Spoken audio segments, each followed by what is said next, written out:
Okay, welcome to Board of Education Business Committee on Tuesday, May 23rd, 2023. Respectfully acknowledge that we are meeting on the traditional and ancestral lands of the Coast Salish people where we live, learn, and play. Need a motion to adopt the agenda, please. Trustee Lise, Trustee Thorne. April 25th, Business Committee, Board of Education and Business Committee of the April 25th, 2023 Board of Education and Business Committee. Trustee Schmidt, Trustee Souza, all in favor? Next, we have nothing. Up first, Francis Kelsey. AJ, along with Penny Butler, Aaron Hart, Ali Elzinga, Nagasaki, Wolf, and David Chen. Welcome.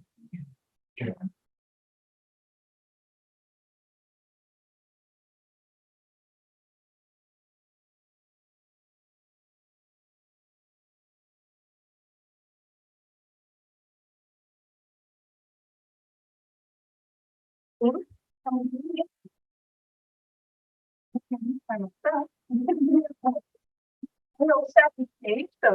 hi everyone, thanks for having us. Hi everyone. I'm Nicole Boucher and I'm the principal of Francis Kelsey, and I'm really enjoying my first year at the school. And I brought a team along with me that I'll introduce in just a moment. And maybe I'll bring this closer to me so we can do the next slide. So just want to acknowledge before, as we begin, that we engage with each other, we work, we play, and we interact and we learn on the traditional territory of the Coast Salish people, and for us it's specifically the Malahat Nation, and we're quite proud of the good relationship that we have with them. And just a little bit about our school. So our demographics, currently we have 961 students. We have 53 international students from many different countries. We have 100 Indigenous learners. We have 176 students with ministry designations. And then we wanted to also highlight that we have, to the needs of all of these different learners, a huge variety of clubs and extracurricular activities, many special interest courses and programs that I'm hoping our team here will have some time to sort of highlight and what these things mean to them.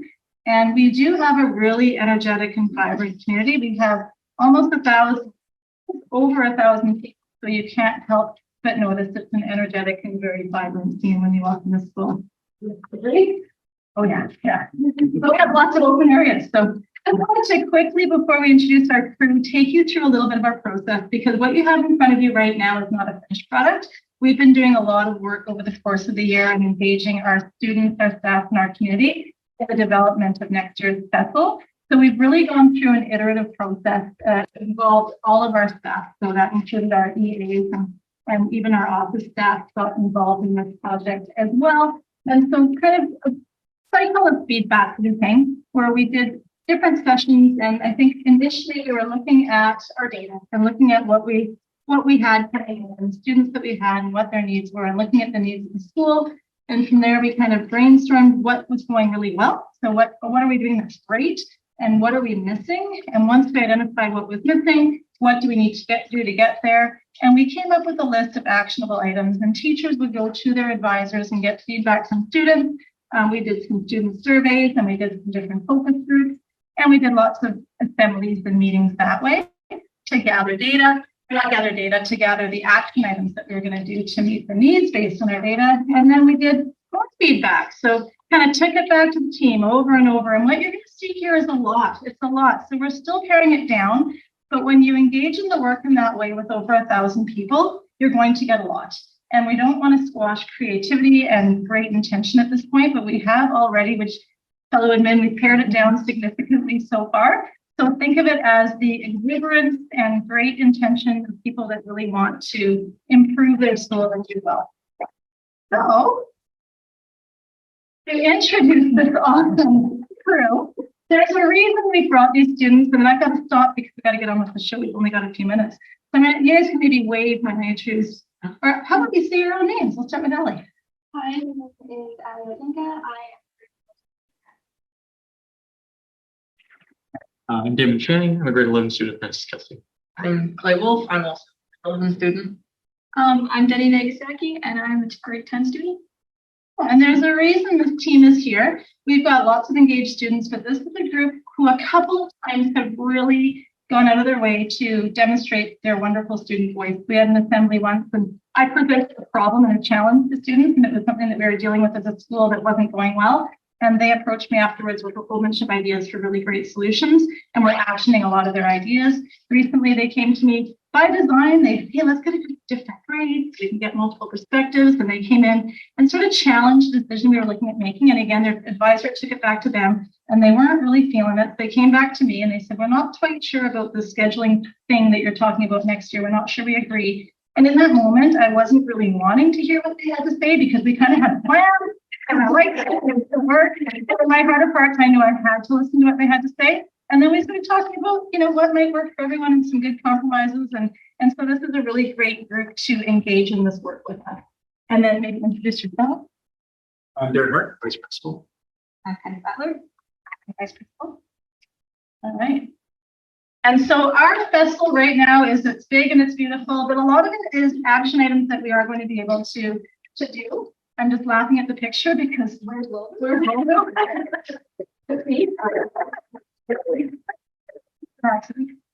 I actually got some kids to take pictures of me as I walked around, and we played Where's Waldo later at the school. Anyway, we broken the big things into meaningful learning experiences, and we have a few subcategories there. Indigenous culture and ways of knowing, mental health and inclusion, and under inclusion, we've got subcategories. So the doc shared has a lot. We're not going to read this to you. That would not be fun for any of you. So we're not going to, we've got a whole bunch of data. We've pulled out some highlights of what the data tells us. We've also highlighted what's going well because it's nice to know the baseline, where we're coming from and our current level of functioning, where we're at. And so you kind of see where we're at to where we're going. What we'll really be sharing with you, though, is where we're going and what we're going to do to get there. And we're going to co-present as a team. So our students are presenting with us. And then that'll probably be that. So I think Penny Butler is our first speaker. Our first goal of the school that we want to get that is literacy. And building capacity with literacy in our students, we also have to do that with our staff. So we would like to have more learning opportunities for our staff with using the district literacy framework and how to deliver some meaningful literacy stuff in their tier 1 and 2.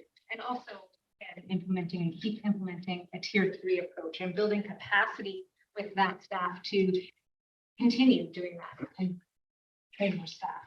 We see the same kind of thing. We need a screening tool, which the district is working on, to screen our students and then build and implement a program for each of those tiers of student needs. The next one is engagement. And engagement, what we've heard a lot is we need to have more celebration. We need to be able to showcase more of our students' learning and all their achievements and accomplishments, and even the messy mistakes. So we need to be looking at how to do that school-wide. And then we would also, considering this flex time, because that is a thing that is contentious. It's a hot topic. Yeah, it's hot topic. So building some more discussion about flex time and maybe an inquiry project on why flex works for some students and not for others. Dedicated time for that.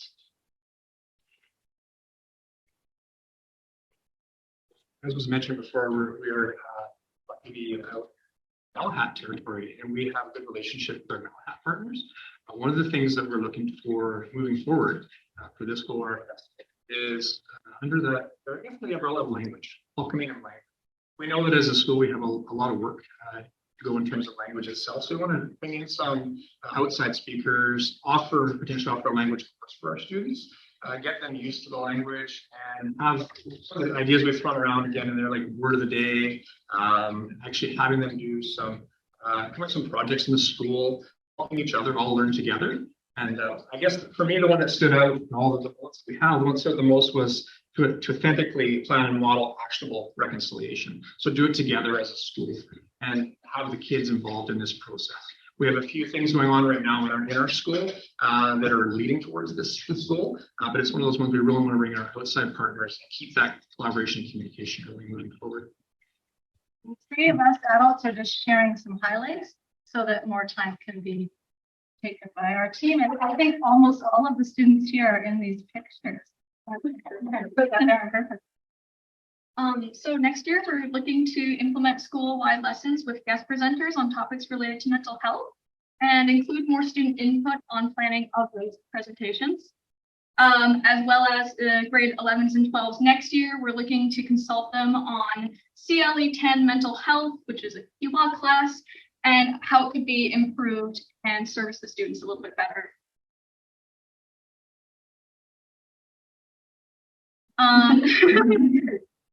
As well as that, we are looking to schedule ongoing staff development around trauma-informed instructions to help students feel more comfortable in classrooms.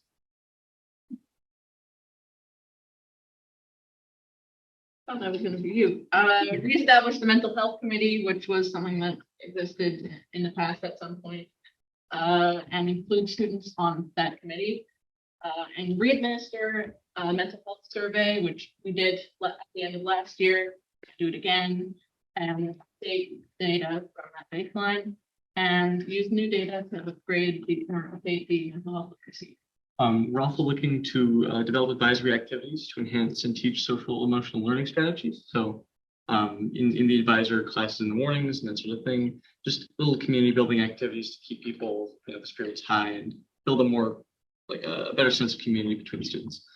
And planning to have any new staff complete an emotional learning module in order to understand what students are going through together.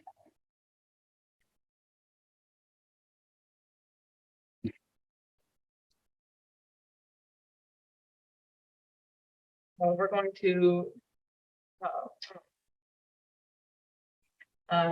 first provide an opportunity for students in confidence to let teachers and staff know their preferred name and pronouns before attendance in classes or like before they start that class, just in case they don't have their preferred name on like the school registry for whatever reason that may be. And we have Compassion Week, which did not go super well this year. And next year, we're going to do a lot more planning with staff and support and lots of lead up and build up towards it and make it more known why we have this Compassion Week. We're going to dedicate time for staff to engage in SOGI professional development. So what that looks like is just educating staff more on sexual orientation, gender inclusion to help them better understand the topic and better understand the field so they can go forward when engaging with students. And learning activities around SOGI topics different times of the year. So for both staff and students as well. Implementing it into coursework and making sure that that is followed through with. Yeah. As well as this, the admin staff are going to attend GSA meetings on a regular basis, just so they can have more of a connection there. And for those, because a large population of the student body doesn't want to attend the GSA, but they are still sort of under the SOGI category. They still fit that sort of LGBT area. Admin staff is going to make an effort to try to connect with those students that don't necessarily want to go to a GSA, just so that they feel that their voices are heard. We would also like to repaint the river crosswalk because it was painted in 2019 and over time it's steadily faded and it's skid marks all over it all the time. So we're planning to that is kind of like a decorate.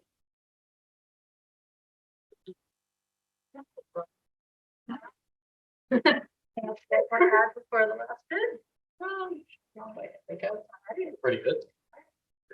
In terms of cultural inclusion, really this one we want students at the school to be able to the school to reflect the multicultural school that we are, and this is going to be looking at a variety of ways to do this, whether it's through student-led murals, through the resources we have in the school, through the clubs, through the activities. We want to celebrate the school and not just, I know we have our international students, we want that's why we bring that up, but all the students in the school so they see themselves reflected where we're going as a school together. And the last one, which is a big category, is around positive school culture. And I'll just share a few highlights through our conversations and this, these conversations we've engaged in over and over. It comes up that everyone has a desire and a need to come together with the whole school community and do celebrations. We had a pop-up barbecue last Friday, and it was just a really beautiful thing, and everyone was happy. The teachers were really enjoying it. And so staff were suggesting, instead of one week of teacher night, let's do 4 in a year. And I thought, wow, that's amazing. That's a lot.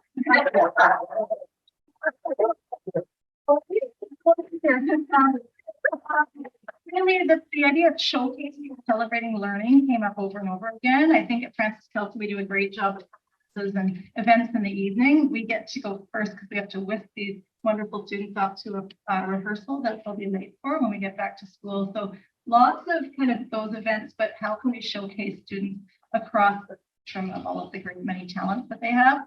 And one that kind of stands out for me that I'll highlight is revisiting our school vision and working to co-create a stronger definition of who we are. This is a school that's come on a long journey that I've just joined, but it used to be a self-paced school.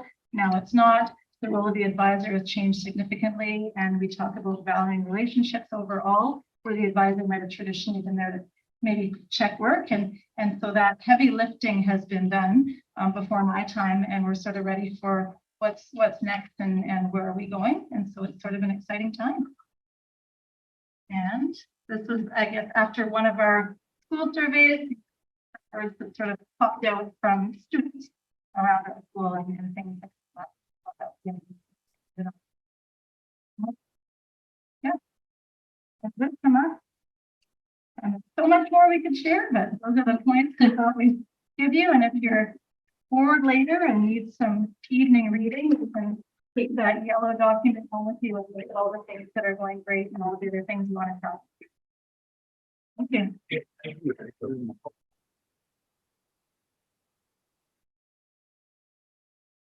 Yeah, we got questions. And Right. Trustee Thorne. Huge topics, huge areas.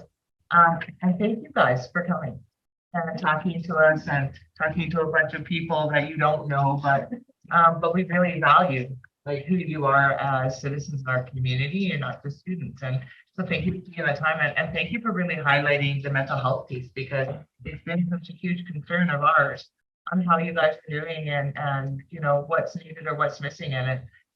It was just so impressive to listen to you guys talk about what you need and how you're going to do it. I just think it's absolutely amazing. You were clear and you know the important topic of SOGI, and so you got some wow. You guys are amazing, and way to go, theater kids, by the way. Really, much like Trustee Smith, you guys just blew me out of the water. And I think if there's any way I can help with any of the indigenous portions, I'd be more than willing to, because I saw you had canoe making down and Black History Month. And that's something that has to come. Black History Month, Asians, there's a lot of us that history needs to be brought up for better understanding, but I raise my hands to you kids because you rock. Thank you. Yeah, I echo those comments. You're doing just tremendous work. It's very, very inspiring. One of the things that you mentioned compassion week, I'm just curious about that. Can you describe that a little bit more around what that entails? A lot of fish GSA organized, like usually in the middle of Compassion Week, we do Rainbow Day, where the GSA puts on like a little bake sale and a little like table full of SOGI resources for people to take and look at. I think picture kids in that week as well. It's just a lot of inclusion-based activities during the weekend. One day a week. Thank you. Raise my hands to you. Thank you. I've got a question for, I have, well,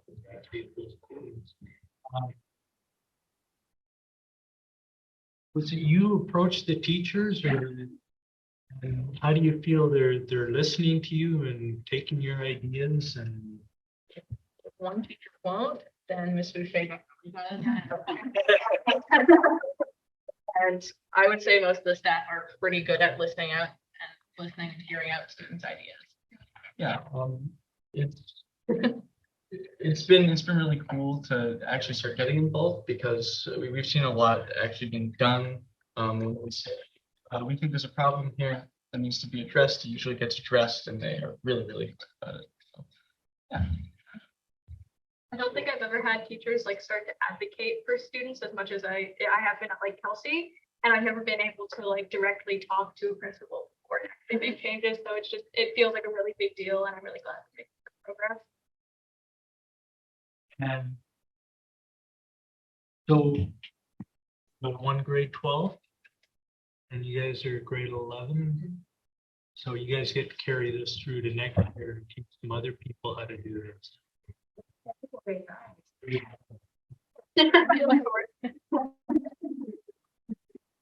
So, since you guys are outspoken, which is good, you know, thoughtful about it, what do we as a board need to do?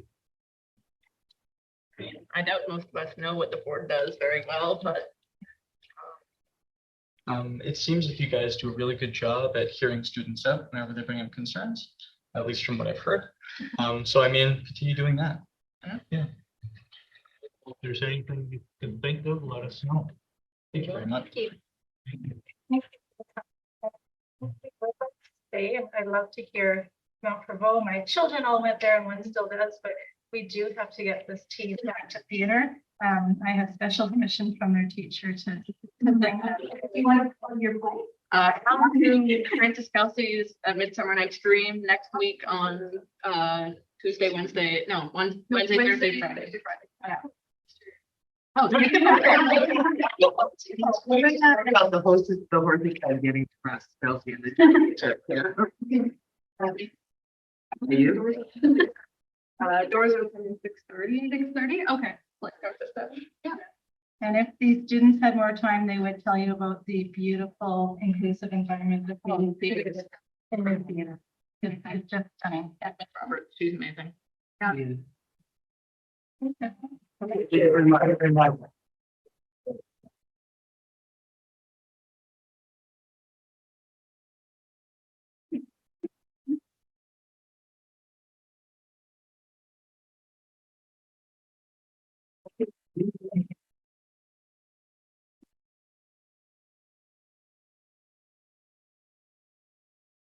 Next, we have the code model for voting.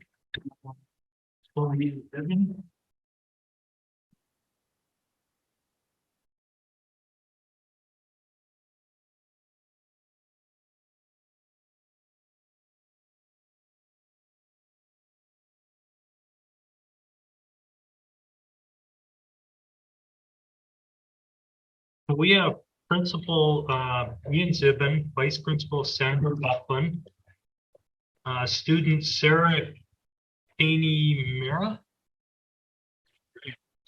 Malia Posey, and Ali. Welcome. I want to start off by thanking everyone for giving up their time and allowing us the opportunity to share our framework for enhancing student learning. Je vais en français. Merci pour l'introduction, mais moi je m'appelle Ian Zibin et je suis le directeur de Comment Provo. Avec nous aujourd'hui, on a Sandra Buckland, directrice adjointe. On a déjà Sarah Kaney-Mera en 7e année, Myla Ozzy en 7e année et Hallie Boylan en 2e année. Merci. Avant de commencer, je voudrais dire que je voudrais reconnaître qu'on apprend sur les territoires traditionnels et non cédés des peuples Cowichan. So I'm going to start a little bit about our story. And our story is pretty simple, but I think it's important to understand what our festival helps to explain. And it helps to explain how we support young readers in improving their literacy skills by building a culture of reading within our school and collaborative practices with children at the center. Our school is approximately 400 students. It's a single track French immersion school. We pride ourselves on the tradition that stems from French Canadian culture, French culture, and a rich history. Our students are currently organized into 17 divisions ranging from kindergarten to grade 7. And each year we often have a wait list for kindergarten students, and students have a second entry point in grade one when their families enroll in our program. Students begin French immersion in kindergarten or grade 1. This path gives them an opportunity to graduate in grade 12 with a Little Dogwood certificate. This specifies they've completed the French immersion program, and students who have completed the French immersion program all the way up through grade 12 are effectively bilingual. École Mont-Brebeau resides in various parts, or students from reside in various parts of the Cowichan Valley. Our school represents a diverse family structure, socioeconomic and cultural backgrounds. We have 33 students who self-identify as Indigenous ancestry, and we believe in integrating Indigenous ways of learning in most facets of our learning daily. We're also an inclusive community who have children with diverse learning needs that also access French immersion programs, and to do this with success. As a school, we're particularly excited about our students' successes and achievements. We have a very supportive parent group. We have a very professional and dedicated staff. We have strong emphasis on personal and social competencies. We have a Ready for Respect program, which is taught at every grade level and is being updated to better support our older students or more senior students. Our philosophy is to have students that are motivated to do the right thing for the right reason, and we recognize them through a bon action spontanée, which is random acts of kindness. Also, we have a strong fine arts program, including community displays of our artwork and yearly concerts. Our students and teachers enjoy various physical activities, and our grade 5 to 7 sport teams have fun and are competitive within the district. And École Mont-Brebeau is a community group of parents who regularly attend PAC meetings. We're involved in fun fairs, book fairs, driving students to sporting events, helping in class students on field trips, running hot lunch programs. Many parents join our school community events such as the Terry Fox Run, or we have special assemblies and other community building activities.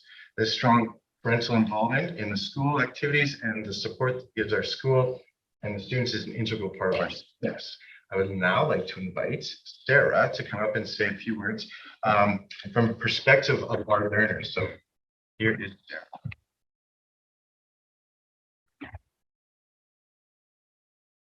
Bonjour, je m'appelle Sarah. Hello, my name is Sarah.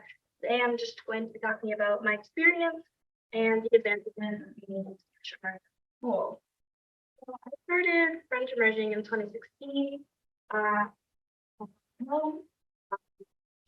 was in grade 1, and even though the students who were with me were 1 year old in French, I adapted pretty quickly, not only because I speak Spanish and the languages are pretty similar, but also because my teacher, Miss Vicky at the time, was just made French learning super fun and very interactive.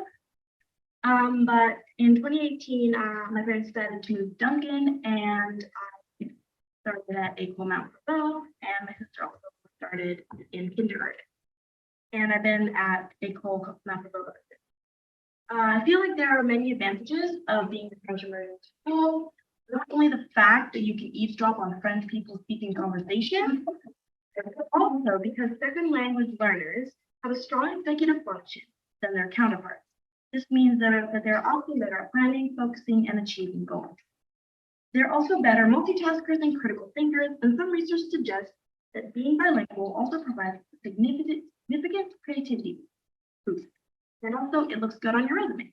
Another thing about being in French immersion is, like Mr. David said, is fun French activities, like concours, which is a competition of French for French-speaking like speeches, which I found very fun, and also Carnival, which is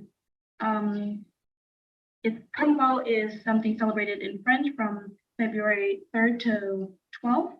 And in Quebec, it's a very big deal, but here it's obviously not such a big of a deal, but I just find that we really, our school makes it very important, and it's just a really fun week for everybody. We do so many fun activities, and with that, I can go into talking about our little buddies, which in my class have with the kindergartners, and I just feel like it's very fun. It's a way that we can sort of start teaching our little buddies more French, but also have like fun art projects, with which I find is very fun, and the kids are just cool. Also, we have our school. I find it very supportive with everybody.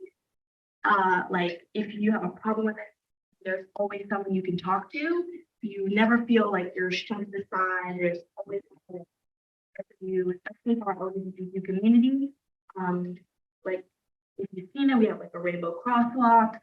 The Rainbow Club is very active in our school, and it just feels it's a very supportive environment.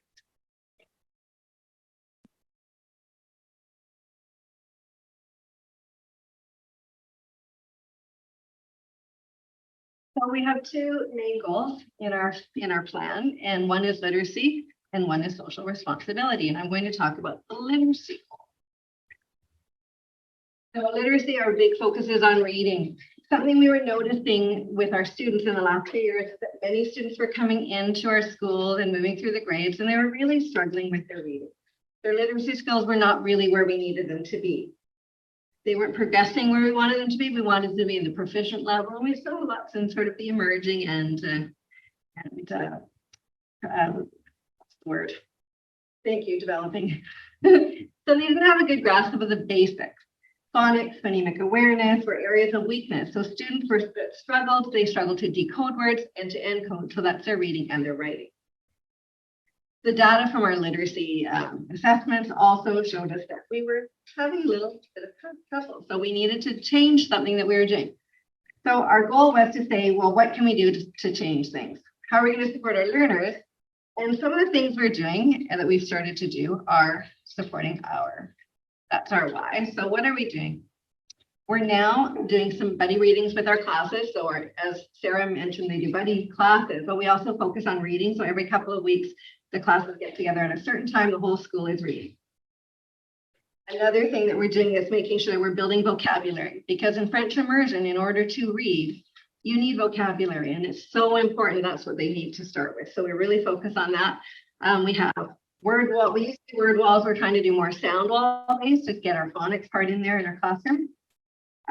Teachers this year have had inquiry projects that they did in their PLC time. And so grade groups got together, made up their inquiry, and they said, well, what if we do this? What's going to happen if we do that? And they've had a little discussion last week on how things went and where they're going to go to next. This year, we were very lucky. I was able to find some time, admin time, to support in classrooms as well, to support our learning assistance teacher, doing some little group work on phonics and reading. And it's been quite fun to not have to have a whole class behind me while I've been doing it, even though I do it in my classroom as well. But it's fun to just be able to take a small group and really focus on what they need to do, getting them to practice their sounds, getting them to practice reading, and just seeing where they're at. Another thing we've done this year is we brought in some specialists, French immersion specialists from Ontario. We were able to work with Nancy Wise one day in the PLC, and another day we had Kim Lockhart, and we got together what they call Cobble Hill, and she went through how to really support our K-4 students in the classroom. So we know that we don't have as many kids as much learning assistance time as we would like to help our kids, but if we do what we need to do in the whole classroom, we're targeting everybody all at the same time. And so that should boost things up. And saying that, I'm going to call on Hallie to come over here and help me, because we're going to give you a little demo of what we do in the classroom. And I'll ask her a few questions. Hallie, do you want to sit here? I'll have to grab a couple of things. Hallie, if you like. And can you remind me what it is that you said you really like to do in the classroom with that iPad? Julie. And what is Julie?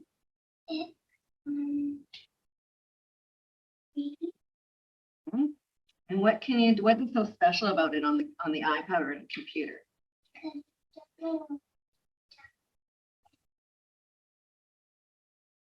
And what does it do? It says it for you. And sometimes parents can't help. They're reading with their kids at home and they're like, I don't know what this says. So we have a program called Julie that we started using last year. And what's nice is kids can use it at home or in the classroom. And they actually, when you buy a license, you've got it for a full year, so they can even use it through the summer to work on it. And teachers can also listen to their recordings, which is fun most of the time. Some of them are a little long, like, okay, that was a bit too hard. So it's really good for us to see where they're going and give them another opportunity to read in the language and to hear people speak the language as well, because you can have the whole story with you as well. So Hallie, what do we start with in the beginning of the day? Every morning with Madame Nadine or Madame Buckle, what do? We do hangman, or we're trying to not call it hangman, so we're calling it La Phrase du Jour, which is like Wheel of Fortune. So Madame Buckle is Vanna, kids are picking letters, And as we go, we get it quite filled up, the sentence that focuses on a sound of the week. And Kelly, what happens when we get really close and there's just a few letters left? Well, tell me what you do. You gave me a really good thought today. Right, you put it in while you're looking at it. And it does, and then what do? You guess and you got it, right? Now, does the class always win? No. Who wins sometimes? And then what do I have to do afterward? What do I do in that little box? I draw. I know, we never know what it's going to look like. My drawing's not that great. So that's what we do. They guess, and if they get 3 letters, and that's it, then we call it a tie. If they have to guess more, if they got more than 4 letters in my little cloud, then I win. Okay, so that's one thing we do as well. And then we have something called sound walls, a little wee picture in the corner. And so as we go through the year, we're learning our sounds, we focus on our sound walls. So Hallie, can you tell me what you use the sound wall for?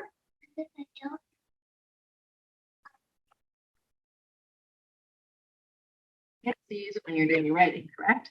And the kids move all around the classroom when they're writing. Don't looking at words everywhere, because we have words everywhere in our classroom.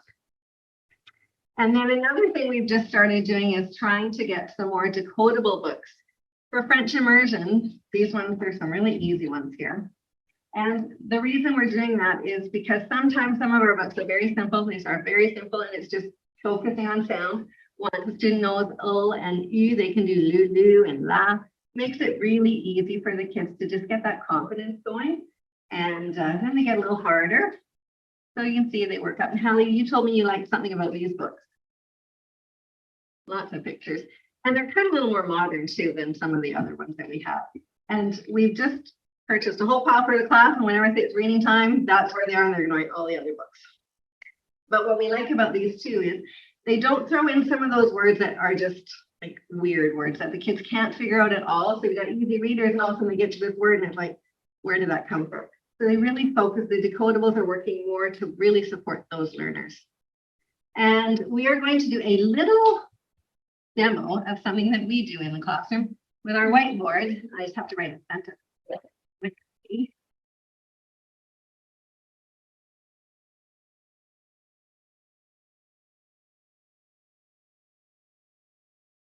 We do a sentence of the day. We have got it. We're done. We're not finished yet. We're going to play with it. So here we've got, you want to read it, Hal?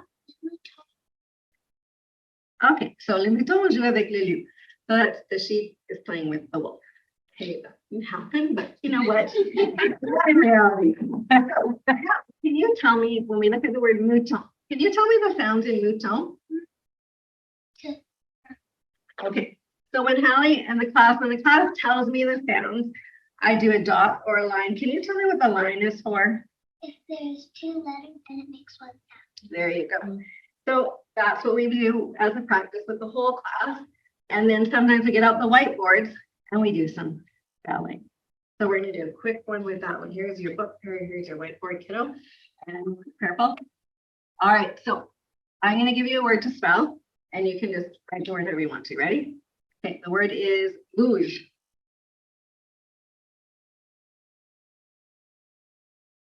So Hallie, word. Pretty good. Can you do the sounds for me? And sometimes we want to do it physically. We can go, so they're getting some movement in there as well. And another thing we learned, though, very recently that I learned from someone was that if you actually put lines to save the space of the sounds, then when you go to spell it, you might not miss them. You'll get the letters that you need. So we're going to try one of those. So Hallie, we're going to do one more word, and it's tablet. Can you say the sound? Okay. Do your lines and write the word.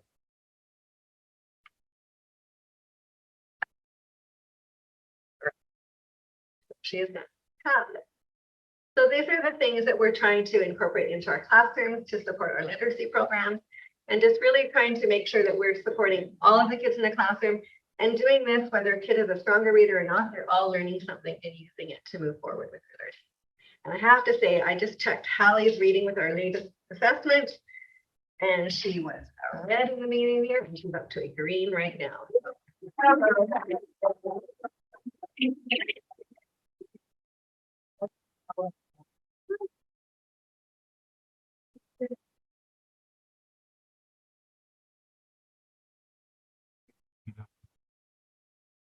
So our second goal is around social awareness and responsibility. What I love about this image, and you talk about how kids can be engaged and involved within their school community, these are kids that run our assemblies. They're led under the direction of teachers, but they're kids that are standing in front of the school and they're sharing their experiences with our school community, which is really important. One of the reasons we chose this goal as well is because coming out of this thing called the pandemic, unfortunately, we found that there was an increased amount of interventions and strategies that we needed to implement within our school to support both the children and the adults with their social emotional development. The information was evident that there are a number of students that needed support. This was all based on counseling referrals that we were seeing and also support from outside agencies. So our focus is around self-awareness and self-responsibility. We want our students to be aware, be responsible citizens that can make the steps to ensure their well-being and regulate their emotions and have empathy towards others. And the students and the adults learning is symmetrical, so they're learning alongside one another. That was the why. When we talk about STEL, we always want to keep the children at the center. We provide them with opportunities, like I mentioned, to showcase their gifts, morning announcements, compassion projects. We always ask the teachers to have these reflective questions. What are we doing? Can you prove it? Can you capture it? And can it be shared? So we talked about Pink Shirt Day, we talked about Rainbow Club, and we listen to student voice. We collect data and information. So part of our social emotional learning survey was collecting information from our students, our staff, and the parents as well. Provide support for teachers for the around social emotional learning, UCARO training, ease, calm, more teachers are becoming trained within our school. We have started a book club. Every teacher has Reclaiming Our Students. Tamara Stijak and Hannah Beach have written this book. They live close by. And I've been very supportive. And often we talk and we use learning time within our staff meeting structure to provide learning pieces for staff. And we have some strong evidence by tracking our office referrals, counseling referrals, keeping track of the number of bon actions spontaneous of kids doing the right thing, constantly being involved with information from our parents. We also have twice a year in the spring and then in the fall, we have conversations with parents of students of diverse learning needs as well. And I think it's better if we just hear from a student, and Mila would like to come up and share her experience from a social emotional learning experience of her time at April Mount Provost. So thanks.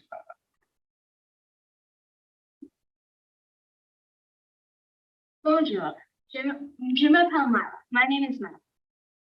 What I love most about École Provost is that the teachers are very caring and warm and welcoming, and they definitely support students and stuff like that.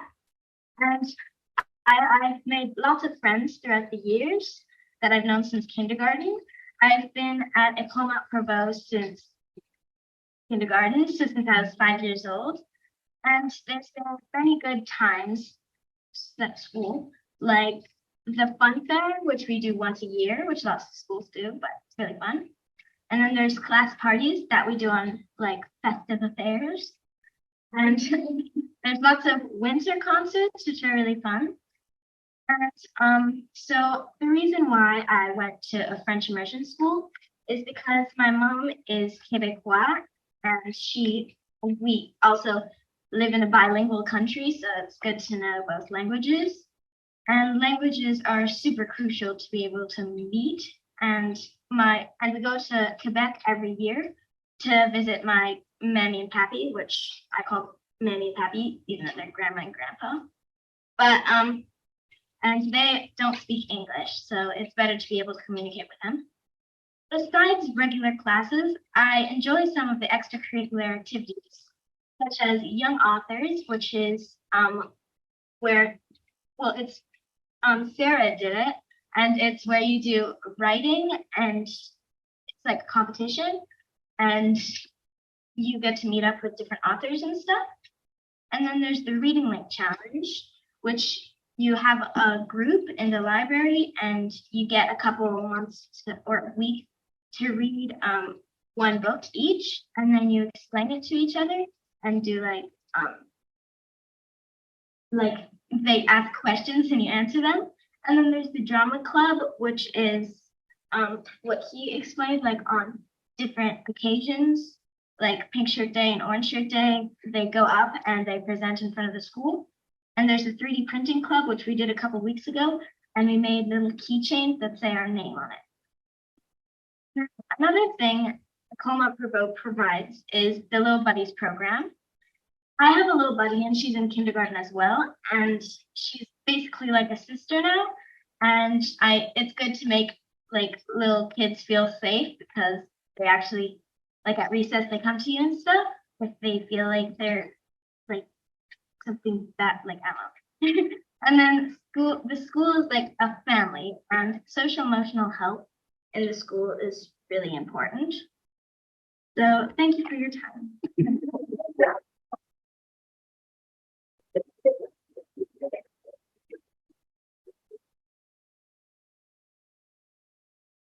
What's our school? Thank you. Questions, comments, trustee Frog? I'd just like to compliment Sarah and Mila on such wonderful presentations. Know this yet, that you took some facts, you took your personal experience, and you made it human, and you built a really beautiful case for your opinions and positions. There are people much further along in life who can't do what you did today, so congratulations. Thank you for sharing that. And I also just wanted to say a little something to, do I say Hallie or Hallie? Today and for doing all your work live in front of all of us. I think that took some courage. I'm sharing some pride, I hope, with you for having made some advancement this year. And if I can just share a little secret, I think that you may grow up to be someone who loves language like I do. And I wish you very well on that journey.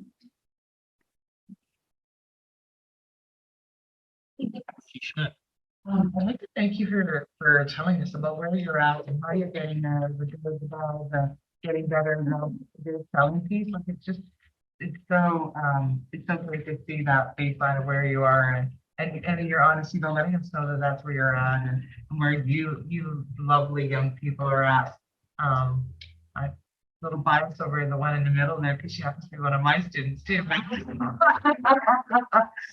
But bravery. Again, like I said to the old kids, I mean, you guys are standing in front of the school board, and what you say matters, and it's important, and what your schools offer excites us to hear how exciting it makes you to be there.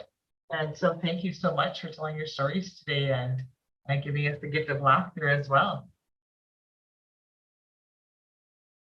You do say. And so our to continue on with French immersion when you meet home. Yeah, I think volunteer.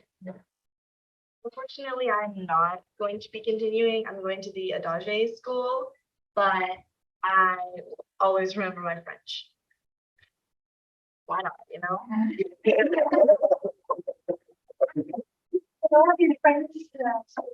Yeah, like a different language. So our parents don't know what we say.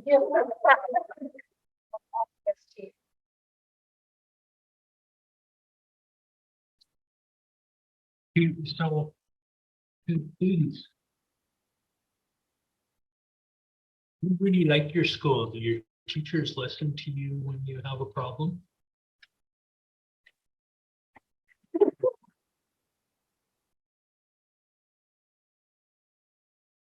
If you ever have a problem, it's dealt with pretty immediately.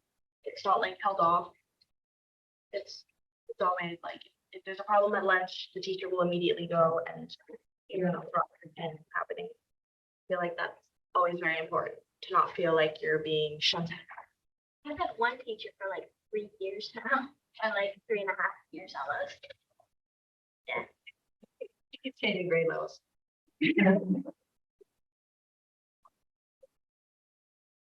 Any other questions?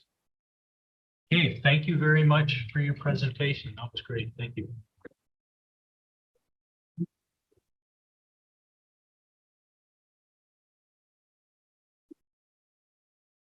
We have curriculum teacher project. We have Erica Roberts, Sarah James, Mary Ann Todd, Chris Watson, Leanne Smith, Amy Loudon, and Lena Hussein. Sorry.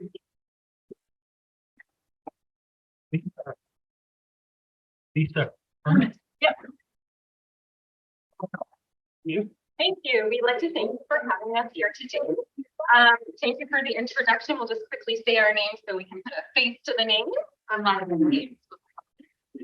Marianne Toth, a grade 4-5 teacher, resource teacher, and learning assistant teacher at Drinkwater. Tara James, learning assistant at Drinkwater.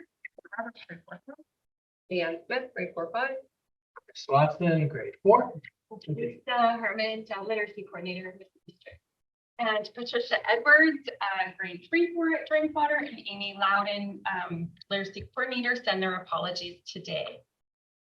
Lila Boulay, in partnership with FD79 and UVic, conducted a research project looking at the effects of COVID on literacy. Although we all had a gut feeling that we were in a literacy crisis even prior to COVID, the data from this project was evident and a catalyst for change. In university, we were not taught how to teach reading, yet reading is the foundation of all learning. We were overwhelmed by the varying needs within our classrooms and the inability to reach each and every student as effectively as we would have liked. We applied for and were granted the BCTS and SD79 Partnership Teacher Inquiry Program Grant. Thank you. This allowed us the valuable and necessary time to sit together as a team to look at structures to best support students and staff. As a group, we built trust amongst each other and became extremely vulnerable, sharing our stories. With the support of our administrators, Brenda Stevenson and Rhonda Rose, we created literacy blocks for 4 of our grade 4-5 classes and 4 of our grade 6-7 classes, where students moved to various spaces and places within the school for targeted learning based on district inventory data and digging deeper data. Erica. As Tara has already said, when you're teaching literacy in an intermediate class, it's a challenge because you have readers who are at the non-reading level and readers who are at the benchmark level and beyond. And so on any given day prior to this year, literacy instruction has felt a lot like triage. You're trying to fill gaps and meet the kids, and you can't get to everybody. And that is exhausting and emotionally upsetting as a teacher who wants to do the very best for students. And so this model, this system that we have tried this year has really helped myself with my practice in literacy and our ability to get not just a little bit of progress, but significant progress with most of our students. And so that has left us with good feelings. Our mental health is improved. We don't feel that futileness of where literacy instruction has been for so long, because we're better able to meet the kids the skills that they need now, so that when they join back into our classes, the rest of their instruction in all the other subject areas is greatly improved. Thank you. And now we're going to hear from Leanne with the student voice. So at the beginning of the year, our dial back a little bit to last year, Erica and I did some team teaching and dividing, trying to conquer with the restraints of COVID, which was difficult. So we split 2 classes 2 different ways and did our darndest, and it still felt like we were treading water and it was exhaustive. This year, comparing last year to this year with our effort, we have a lot more knowledge with the science of reading and evidence using the district information. But we also have information and great shared learning experiences from student voices and parent voices, because I have a student in my classroom who I've had for 2 years. I've Luke, and he's a joy and a pleasure. He is a non-reader, because up until recently would identify himself as a student who can't read. Would say that out loud. It was heartbreaking. Up until this year, I felt like I wasn't doing enough. But it wasn't enough. It was frustrating. It was upsetting because we have a great relationship. But we had our last PLC and an email came through. So he is not in my literacy group, but he is happy to go off to where he goes. I have an email from a parent who, just like any other parent, wants the best, wants more, and has reached out to us several times. And she said, "Good afternoon. I just want to say thank you in big bold." And I have permission for this story to be shared. But, she said, "Thank you" in big bold print. Oscar came home today with 4 books. He was very eager to read them and show me how he can read. He read 2 and I said, "Okay, let's have a snap." He said, "No, no. I'm going to read all of them and show you that I can do it." So thank you. Thank you for helping him and showing him that just the hard work really pay off. No. And although I want to say yes, I can take all this credit. I couldn't do that. So my response to her was, and again, I have permission to share, "This was the best email ever. Although my smile is grand and my heart is so proud, I took the joint effort with a special team. Mrs. Edwards is the one who provided the book, not me.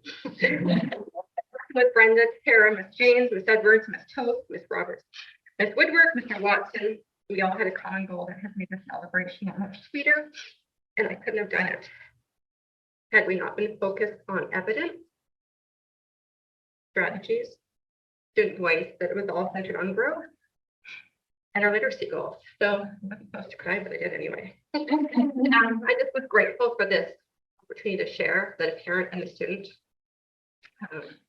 came forward with, because there's a lot of vulnerability in reading when you can't. And just the simple fact of hearing a student use that "I can," even though he is a 0, to be honest, on a district dashboard. This evidence, I wish there was a better place to keep it beyond this, because it's a 0. He doesn't have a number of reading for oral reading fluency. So on the district dashboard, that shows there's a 0 in a red. He doesn't have a number. And I think the numbers within this data speak in great volumes. And I'm grateful for this opportunity to work with this wonderful team. So thank you. The energy that has been created from this teacher inquiry project is contagious. We have more teachers who are wanting to join the literacy groups next year. We've held IBC meetings where parents share this structure is making a difference in more than simply literacy. One parent shared their child has less anxiety. Another parent shared their child has more confidence. We would like to invite all of you to Drinkwater Elementary School on Monday, June 19th at 4 p.m. for a deeper look into the structures we used and the results that we are finding. We are excited to share this information with you, and we really hope that you'll be able to attend. An invitation will be forwarded via email, and we just ask for logistic reasons that you RSVP, so we have a seat for you to fit in. Thank you for your time, and we really hope to see you on the 19th.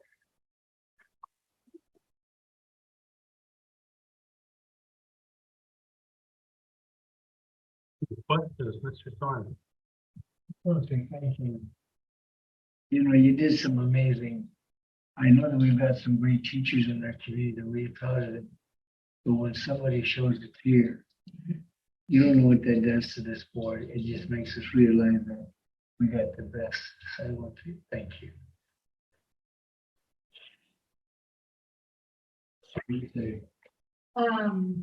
Oh, absolutely. I have emotional too. As your pride is really, I think in our world today, we've lost that sense of village. And you've just shared with us what coming together does. And so I just wanted to thank you. And the I can is probably the most profound outcome of any of this. And I'm terribly sad. I'm in Europe on June 19th, but being here to hear you today,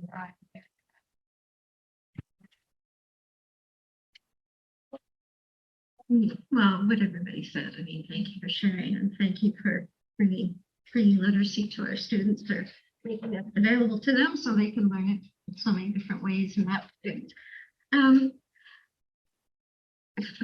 listening to you, there are so many different roles and so many different pieces that have aligned. I was going to say magically, but that's not true because you align them, right?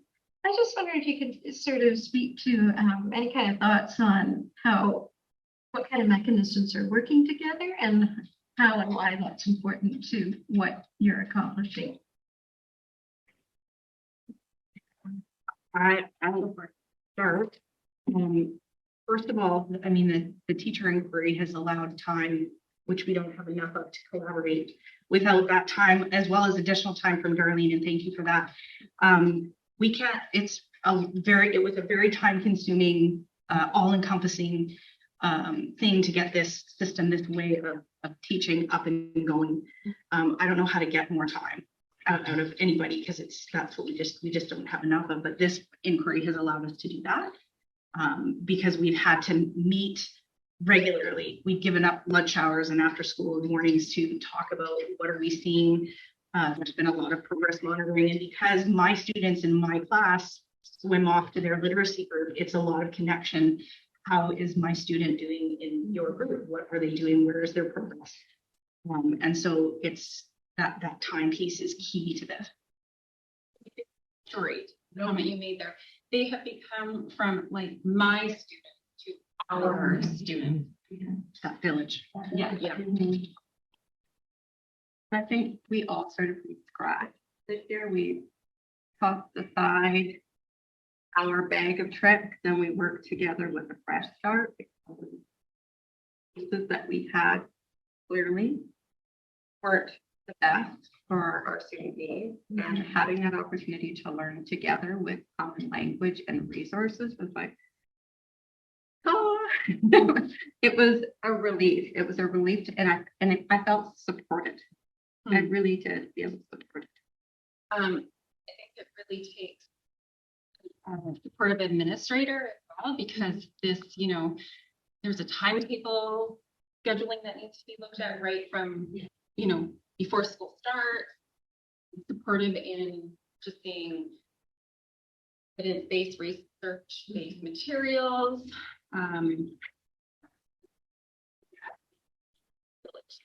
Working together. And you'll learn more if you come on the 19th.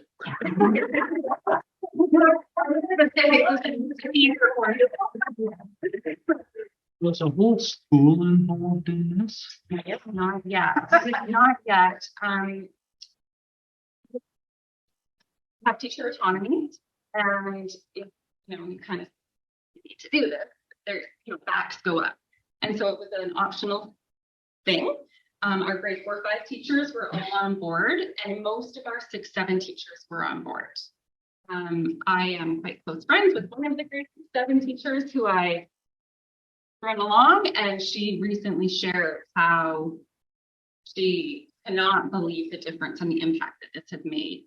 And she claimed she was a non-believer and wishes to continue with this next year. And my gut feeling is that the majority of our staff would like to follow this structure next year. Is this a structure that can be taken to other schools too? Absolutely, yeah. I think that any one of us would say that it has been muddy the first year, right? With any change, the first year is the hardest. I think we've learned a lot. I think we've grown a lot, and I think that if we continue this, it will only get better and better.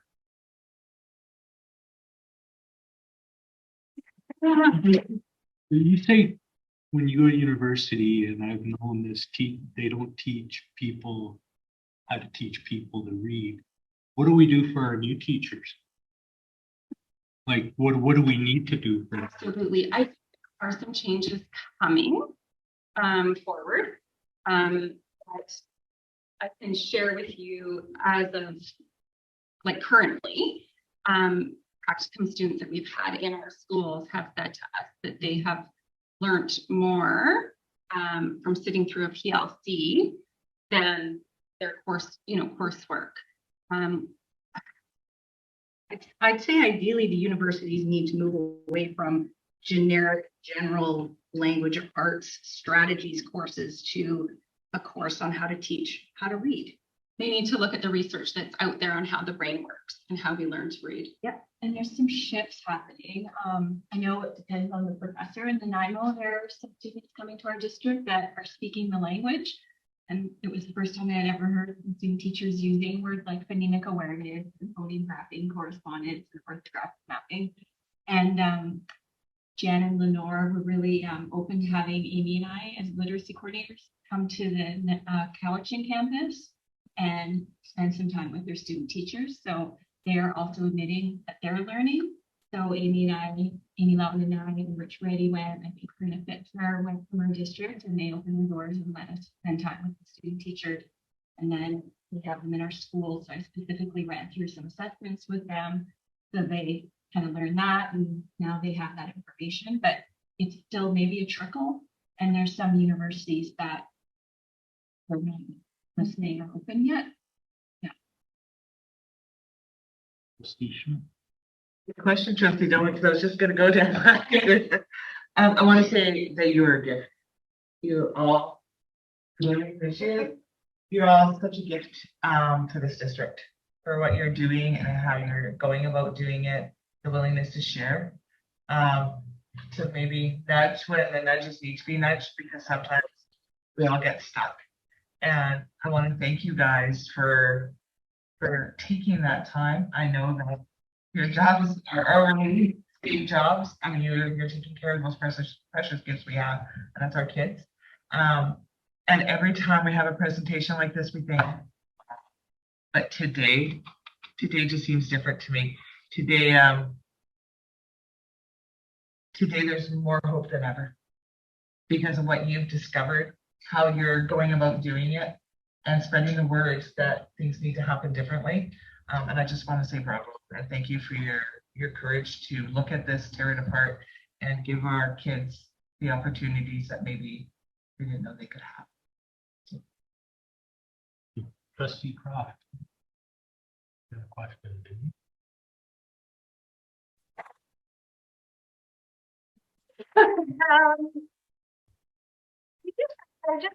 I'm going to share a thought with you. It's not really a question, and that is the idea that our universities aren't necessarily teaching the things that they need to teach. And here we have all these people who know that now as a process of inquiry.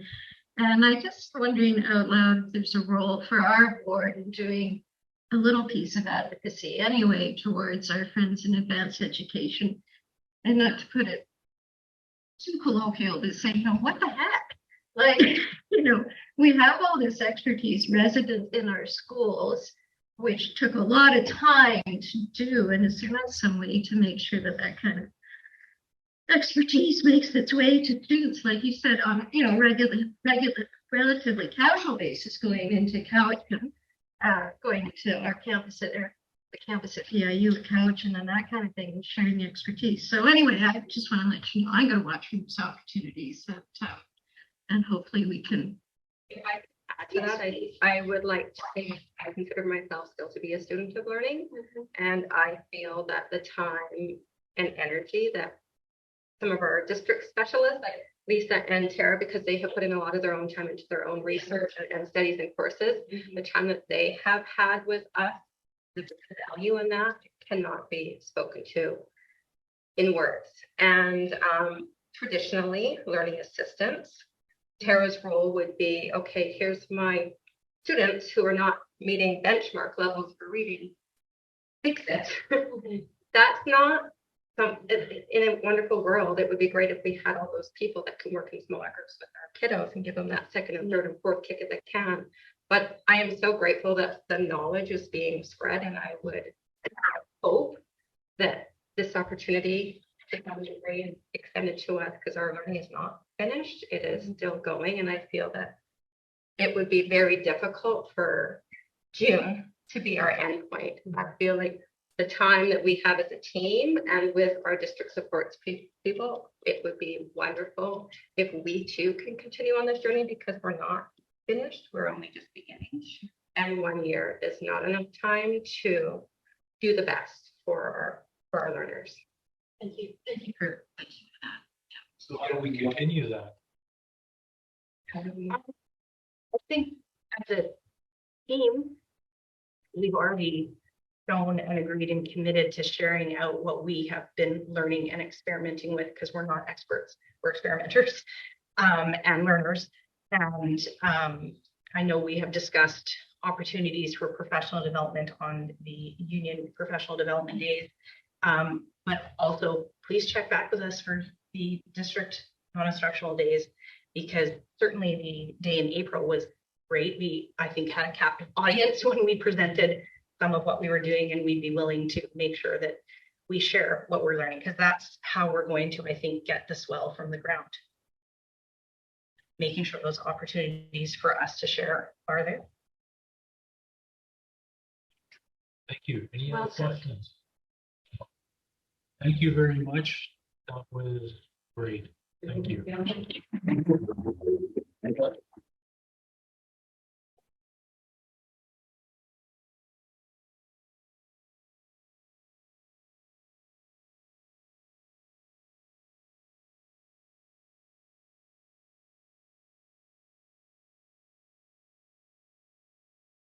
For plan regeneration.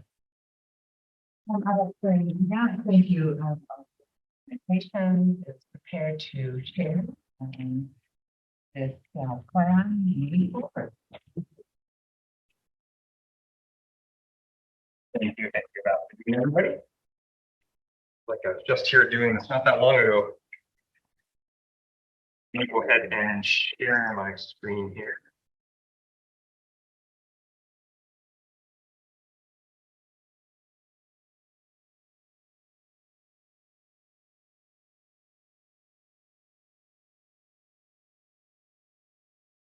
Right.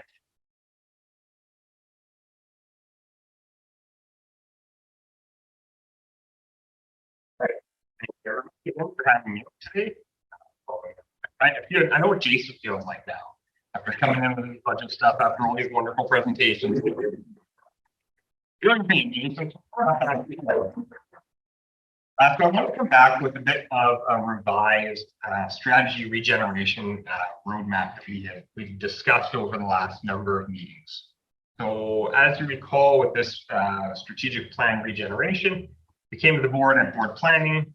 We've also been to advisory committee with this, and we've made several changes from feedback that have come in along the way.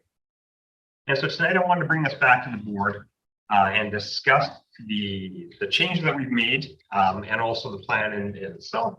And then we can start, we have some questions, and then if it's good to go, we can start with this process, which would be a fantastic way to start into June. So for those of you just joining us who might be online, the strategic plan 2020 to 2024 Beyond Education was wildly hailed as a great success. And we know that we're coming to the end of that plan. But part of that realization is knowing that we've done a very good job, but that the plan really, it's not done. We know that there's a lot of work left to go. And although we're coming to the end of the date written on that plan, we know that work will continue. And so instead of proverbially throwing out the baby with the bathwater, we wanted to come back and revisit this and look at the strategic plan through a regenerative process and how we go forward with that, using this current plan as a basis for where we are. We know that it has lots left to give, and we know that the community had an incredible amount of input into it in the first place. So we want to be respectful of that, but also realize that, that there's lots left to go in the plan. So to look at the timeline that we've suggested here, I would see that in the spring, summer of this year, we're looking at designing the process, which I have in front of you here, develop some guiding principles, and establish groups for engagement. All of those are listed out in the regeneration plan here. And then we're going to go into the process that is going to have 3 phases to it. And that's really reflecting, re-engaging, and re-energizing. And reflecting in the fall of 2023, so when we come back in the fall, is going to be about exploring our future through reflection on the current plan, Beyond Education, the research into our current state, where we sit, so how that plan has seen us from 2000 to 2020 or 2020 to 2024, and the analysis of our current district data. We're then going to take that, distill it, and go out to the community and re-engage with them. So re-engaging with our partners and communities and co-creating a new roadmap together. And then finally, in the fall of 2024, we're going to re-energize. So we're going to formalize, celebrate, and action the regenerated strategic plan and align our foundational plans, all in preparation of January 2025, which will be the celebration of the new strategic plan. We looked at some guiding principles under this. And, I've spoken about this already. We know that the original Beyond Education strategic plan continues to create meaningful change. We just saw some great presentations. That is based in the strategic plan work and very much aligned to what we've been doing the last 4 years. We definitely don't want to stop that momentum. So some of these guiding principles for the strategy regeneration are knowing that Beyond Education continues to create that meaningful change. It still enjoys significant staff and community buy-in. It was done as the largest strategic plan consultation the board has ever done. And we know that our practice of community engagement as a restorative practice is a solid one. And we have new considerations since 2020.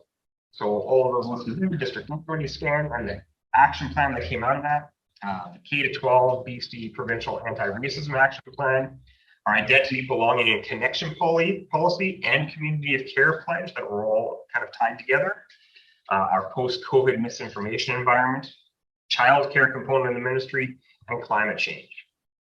And so we've listed our data that we're going to continue to rely on. We know we did a version of this when we landed with Beyond Education back in 2019, that creation in 2020, the launch, but we've definitely added more data points in here. And those data points have changed along the way. We know that we've seen that work come out of our literacy and numeracy assessments. And so those are listed here as well as the framework for enhancing student learning, which didn't exist prior to 2019 when we created our plan in 2020. And shortly thereafter, FESL came to be. Just a coincidence that the ministry might have aligned it with our work, I'm just saying. But that's where we're at now. So we have FESL, which is aligned with our strategic plan. And then we're going to continue to rely on our foundational documents, which First People's Principles of Learning, our OECD 2030, Framework for Enhancing Student Learning, that FESL document, which is both district-based and school-based, like you see here every 4 weeks. Our current strategic plan, the Declaration on the Rights of Indigenous Peoples Act and subsequent action plan, and the Truth and Reconciliation calls to action.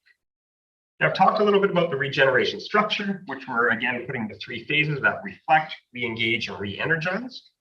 Which is really going to see us have a strong plan that will take out the best parts of Beyond Education, our current plan, and move us forward.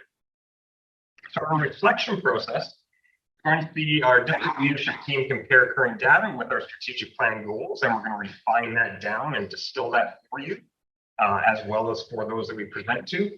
The DL2 will present our journey through the story, to the Board of Education to provide context for this regeneration.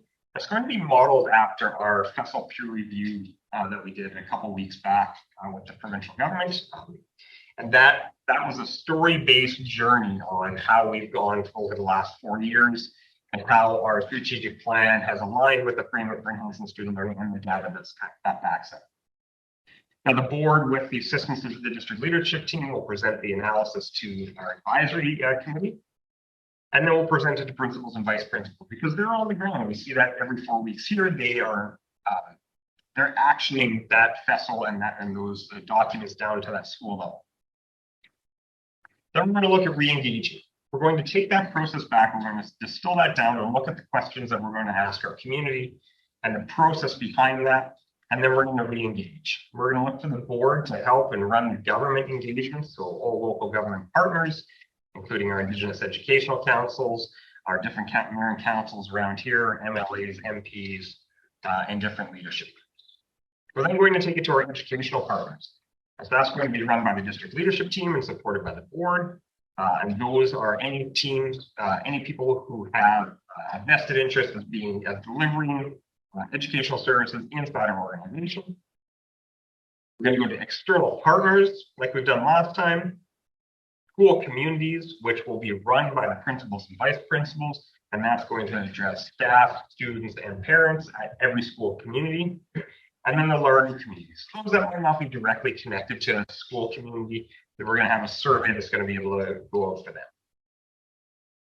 Finally, we're going to take those documents, that information that we're going to come back to. We're going to look at all the feedback that's come. We're going to distill that down into a plan for the board to dig into and to really look at the data and the feedback that's come back and to start create and re-energize the plan with the hope of finalizing a plan for January 2025, where we can celebrate the new plan, which will be 2025 to 2030. That wasn't too much of a whirl. Thank you. Any questions, Trustee Croft? 2 points. Sometimes a question, sometimes a comment. I'm sorry. When we talked about this at board planning, we identified a role for the advisory committee, which covers all of our educational partners. I don't see that included in. So as a mechanism to use and present to, so I'm just saying, just use the advisory committee because we're there and that's exactly what we're there for. So I would suggest that maybe that those words be in there. And secondarily, you've identified a role for the principals and vice principals. And if you could just, sorry, I can't see it on the page right now, but if you could just expand on that, because we're going to principals and